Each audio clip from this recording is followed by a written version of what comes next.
Hello mga Lods, ayan, magandang araw. Tolits po, ayan, nandito tayo muli. At ang ibibida natin mga Lods sa video natin ito ay walang iba kung hindi ang durian. Ayan, itong durian nga mga Lods ay tinagurian na King of Fruits. Ayan, tayo nga Lods ay nagkaroon ng pagkakataon na makagala sa isang tindahan.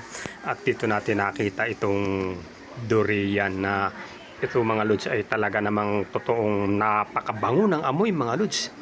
Opo, at yan nga lang talaga namang hindi mo siya basta-basta mahawakan dahil kilala ang durian sa pagkakaroon ng mga kuruna o tinik sa kanyang balat. Kaya nga kailangan hinay-hinay lamang kung itong babalatan. Ayan.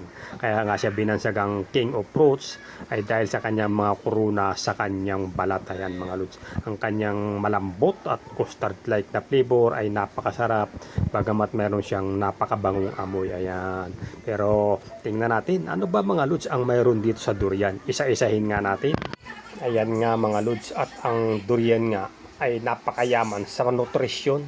Ito ay puno ng vitamina at mineral tulad nga ng vitamin C, B vitamins, potassium at manganese yan na kailangan ng ating katawan. At ang durian din mga Lods ayon sa tala ay sagana sa fiber at sa potassium na nakatutulong sa pagpapanatili ng ating namang cardiovascular system. Ayan, mabuti ito para sa ating puso mga Lods. Yan.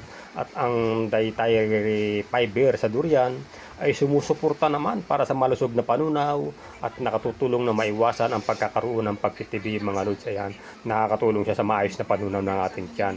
Ayan, at ang durian din ay mataas ang nilalaman na carbohydrates na nagbibigay naman ng enerhiya sa ating katawan para sa pang-araw-araw natin na paghahanap buhay, pagkatrabaho, ano man ang ginagawa sa ating buhay. Maganda mga Lods ang durian. Yan.